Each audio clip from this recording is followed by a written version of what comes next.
Hello, my name is Jeffrey Foreman. This is a screencast that's going to be produced in February 2021 as a requirements for the Computer and Education class for Franciscan University.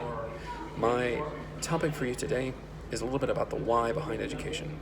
Right? This is a philosophy sort of related topic, specifically relating to tradition and through education and religion.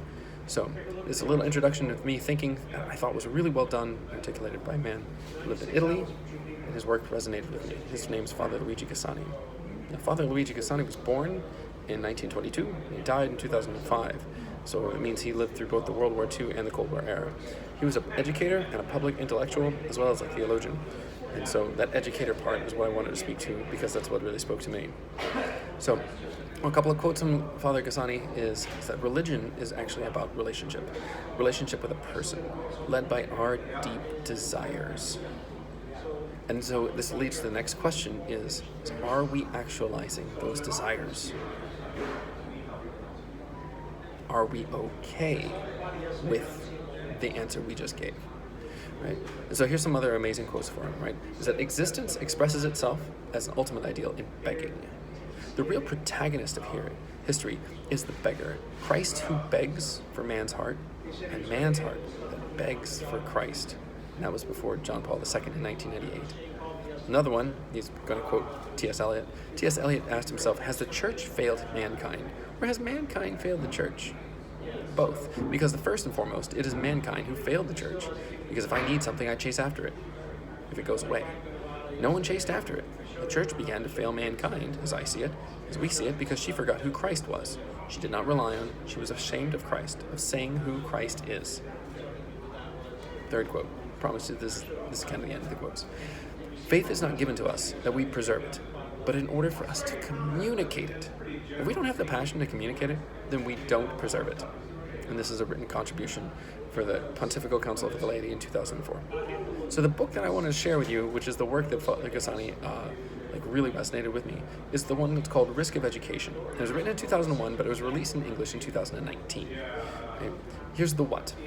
The basic purpose of educating young people is because society is rebuilt through them. Here's the why. Education is about reforming the attitudes that people have. So in essence, a good education means reforming the human heart to exist in relationship with all things and with God, the way that it was designed to be. Here's the how. Traditions, present experience, which proposes and provides criticism, and criticism is necessary for proper education. So let's say that again. Traditions, proper and present experience, which allows you to propose and provide criticism, and then criticism itself is necessary for proper education. He defines tradition as a working hypothesis which nature uses to launch people in comparison against all things. So you're always comparing, well, do I know this is? It allows you to assimilate different information or accommodate it depending on how novel the information is. Right? The past can only be proposed to people in the present, in present experience. That corresponds to the needs of their heart. Criticism, it says, is made up of two elements. One is Greek, probalo. It means to place before the eyes in Greek, which is also where we get the root of the word problem. Right? So probalo. And then the second one, what do you do with that once it's before your eyes, is crises, which is sifting through it, which is another Greek word, which is where we get the root of the word criticism.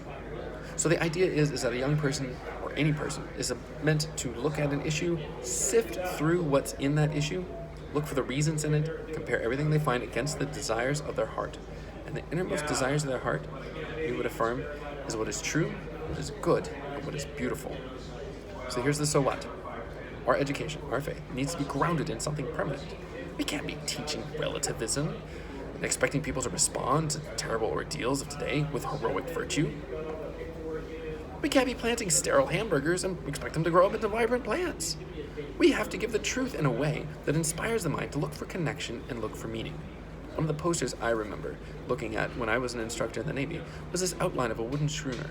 It's a type of ship that you might see with its sails billowing out on a movie like Pirates of the Caribbean. There's a quote underneath this poster. The quote said, "A ship is safe in harbor, but that's not what ships are made for." Ultimately, I feel like there's an allegorical connection with what it means to be a person. You're not always safe, but you're beautiful and purposeful. I encourage you to try out a copy of this book for yourself. I use the Send a Free Sample feature on Amazon. It's pretty effective, and it was inspiring work and helped me remember some important truths on education. I hope you found this useful. Like I said, please come back and like and subscribe if that's available as one of these options.